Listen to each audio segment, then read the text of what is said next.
So over the past few weekends, a movie came out called Iron Lung. No studio backing, no traditional distributor, no paid marketing.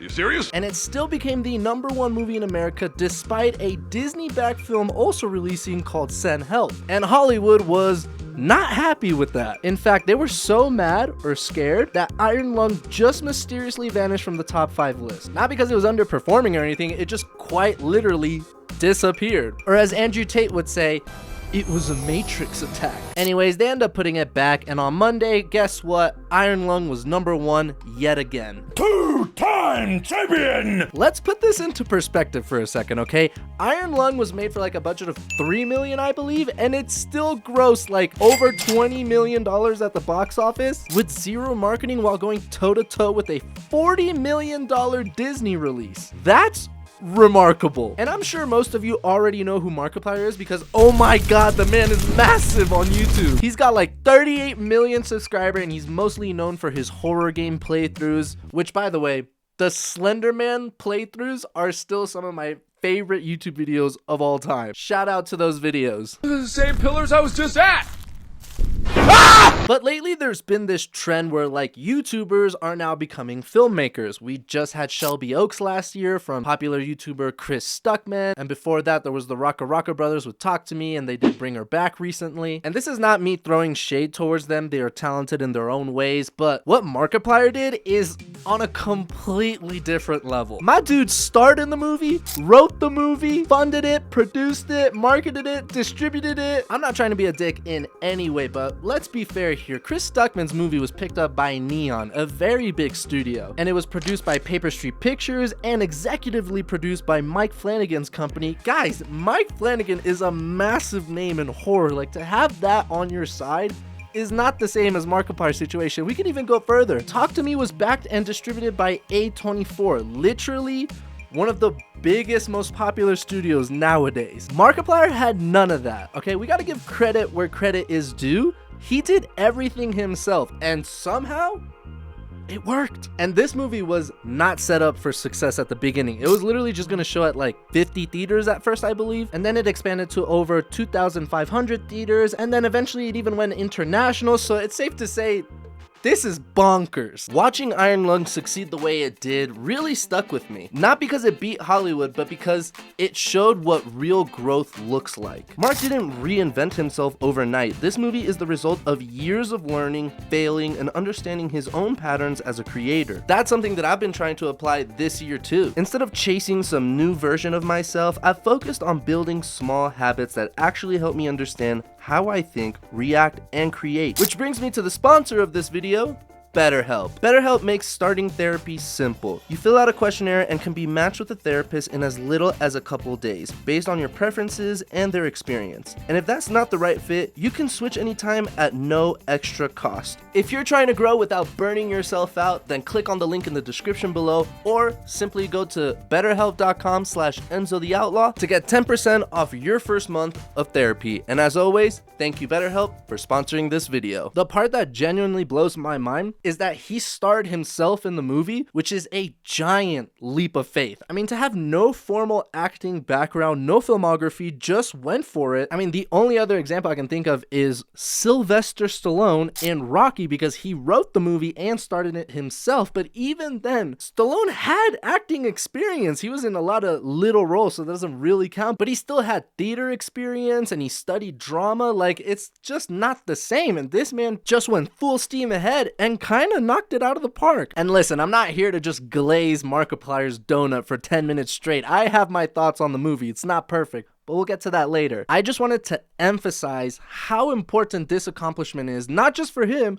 but for people like us who want to do the same thing. I've always wanted to make my own feature-length film, star in it, do all that cool stuff. I know a bunch of other YouTubers have expressed some interest in that as well, like 3C Films. I've also heard Cody Leach talk about him wanting to make his own movie. So like, this just opens the doors for all of us. I actually just finished writing a full-length screenplay for a movie that I want to make, and I truly believe I have something special cooking, for real. But even with that being said, I gotta be honest with you guys, it's hard to keep believing sometimes in your wildest dreams because I don't live in LA. I don't have Hollywood connections. I'm not rich. I'm just a nobody at the end of the day. It's depressing, man. You just work and put your effort and all into something and you're like, maybe this is never gonna be picked up. And then Iron Lung came out. And Markiplier, if you're watching this, and we know that you are, I just want to say thank you, man. Like, for real, thank you, because you reignited a fire in me. And I promise, I'm not trying to sound like a motivational speaker or anything, but let me make this clear.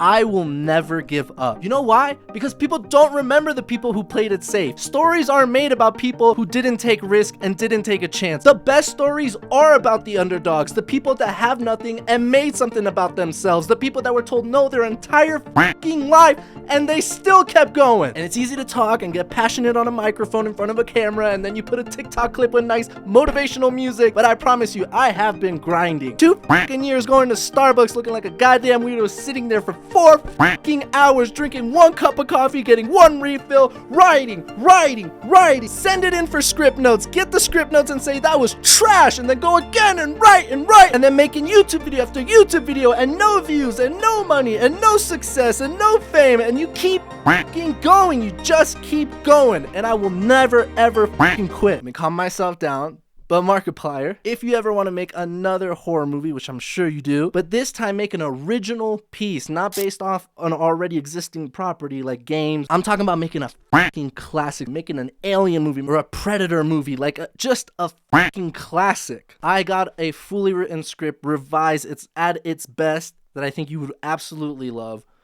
That's my Hail Mary pass. But alright, let's talk about the movie Iron Lung itself. And I'm gonna be honest with this. This is part of the video with everything that I just said. That was awesome. I thought the movie was good. Not great, but good. There's a lot of flaws and things that I need to talk about, but we have to understand, we can't come at this movie like we come at every other movie. I mean, look, we got to put ourselves, the golden rule in life, put yourself in other people's shoes. How would you feel? The guy did everything himself. So we gotta cut him some slack, right? Like, it's not fucking Leonardo DiCaprio on screen that you're watching, and it shouldn't be, but for what he did, first time acting, not bad at all. I like the dude act. Isn't that crazy to say? He can fucking act. I think the visuals are great. The atmosphere works well. And part of that is the intro. I saw this movie twice in theaters. One, because I want to support the dude, but also because I really enjoyed it and I wanted my full thoughts in order before I made this video. The opening is great. You hear his voice and he's talking about the quiet rapture, which is obviously the event where a bunch of planets and stars just mysteriously vanished out of nowhere and everything that's left is just spaceships and space stations.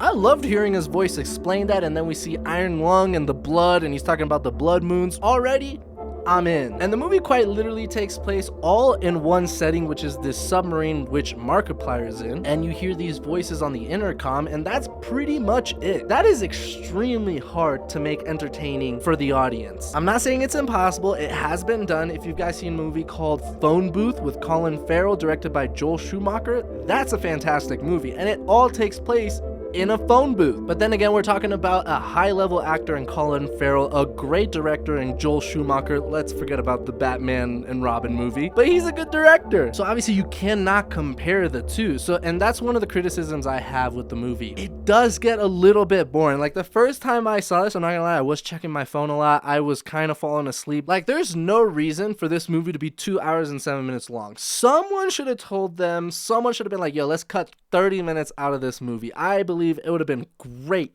if it was just an hour 20, hour 30. It would have been a f***ing banger. Some people are saying it would have been a great horror short. I don't necessarily agree with that. I feel like you do need it to be a feature-length film. 2 hours plus. Jesus Christ. No. And we all know the cardinal sin in movie making is making it boring. You never want to, if you're gonna make a movie bad, make it bad, but at least make it entertaining. Like, boring the audience is the worst thing you can do. But this is his first film, cut him some slack, and at least the premise is very interesting. So what I gathered from the first 30 to 40 minutes is that he's a convict, and he's sent on this submarine on this moon full of blood oceans. So obviously he can't, see through the water, because it's not water, it's blood. So he has this camera which takes like x-ray pictures to see his surroundings. That was pretty neat. And keep in mind, I have not played Iron Lung, so that's my mistake. Maybe I should have to understand the lore, because another aspect about this movie is that's a little bit confusing. Like, I had to go home and look up videos about Iron Lung to kind of understand what the f was going on. That's another thing you generally don't want your audience to do, right? The number one thing in the story, you want clarity. That's something that I learned with my script writing. You want it to be clear, even to a 5-year-old. And I do think towards the middle and ending, it kind of loses that clarity, because he's sent there to find something to help like humans survive, but what is it that he's looking for? I don't know. Like, first of all, why is this moon full of blood? Because I don't remember him explaining that. And what is it at the bottom of this blood ocean that they think they're gonna find? Or they're just sending him in blind? Like, there's a lot of questions. So he starts taking pictures of his surroundings, and eventually he sees a bunch of skeletons on like the seafloor, if you will. And this is very exciting news for whoever's on top. And you actually do see another human being in this movie that's not Markiplier for like a couple minutes. They bring him back up, and then like he talks to some girl, I think is the girl on the intercom. And the goal of our protagonist this entire time is he wants his freedom. So if he completes this mission, he gets his freedom. At least that's what he thinks. But they send his ass back down there, and then he runs into this like monster which is like lurking around in the blood sea. And I gotta say, because I haven't played the game, but I did know about the JPEG of like that's the best way I can say it. I have seen the moment like in Iron Lung when he like presses the picture and sees the monster. Seeing that on the big screen in the movies, that was 100% the best part of the movie. That was awesome. I